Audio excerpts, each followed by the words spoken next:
Welcome to Unit 5, Polynomials. Now in this unit we will look at what a polynomial is and learn the new terms which are used when you work with polynomials.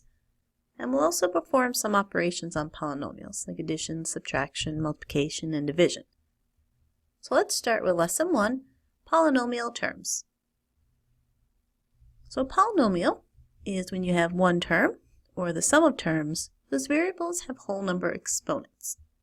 So some examples include x squared plus y minus 3, since the exponent on the x is a 2, which is a whole number, and the exponent on the y is a 1, which is also a whole number.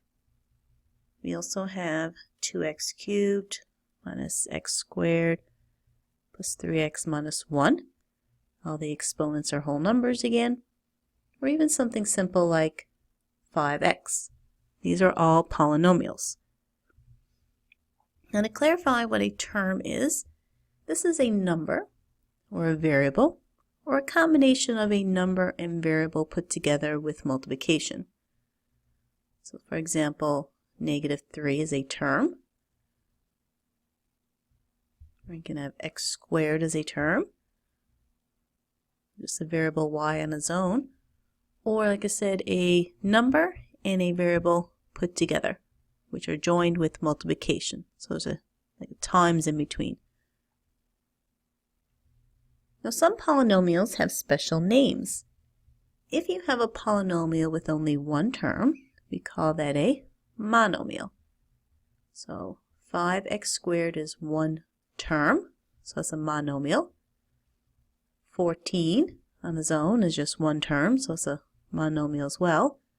Or even if you have two variables put together, like x squared y, that is still only one term. So they're all monomials. Now a binomial is when you have two terms, and the terms are separated by an addition or a subtraction sign. So if you have x cubed minus 4x squared, x cubed is one term, 4x squared is another term, and there's a subtraction in the middle. Another example of a binomial would be 3 plus x. Now, if you have three terms in a polynomial, we call that a trinomial. So some examples would look like x squared plus 7x minus 6, or 4 minus 5x cubed plus 2x. Each of these examples have three terms, which are separated by an addition or a subtraction sign. Now when we talk about the degree of a polynomial, we're talking about the value of the greatest exponent. So for example, in the expression x cubed plus 2x squared plus 1, we would say that this has a degree of 3. The first term has an exponent of 3 and the second term has an exponent of 2, but the degree refers to the greatest exponent, which in this case is 3.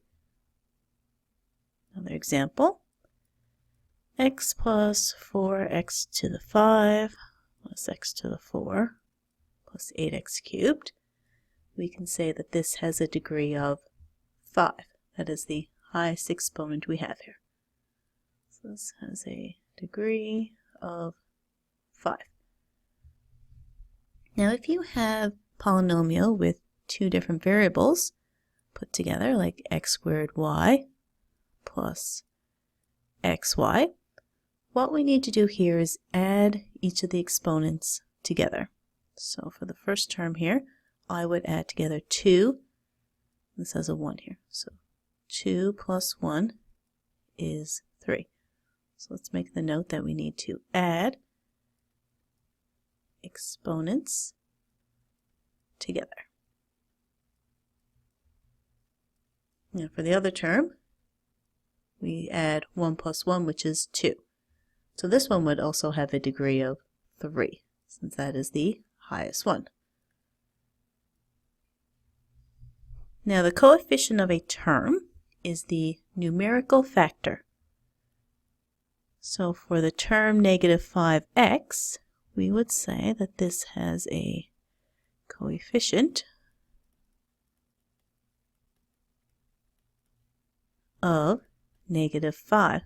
That's the numerical factor. We're just looking for the number part, and it's typically in front of the variable. So we don't want the variable, we just want the number part. If we have -x cubed, we're looking for the number in front of the variable here. And in this case, there's no number written there, but we should know that there's actually a 1 in front.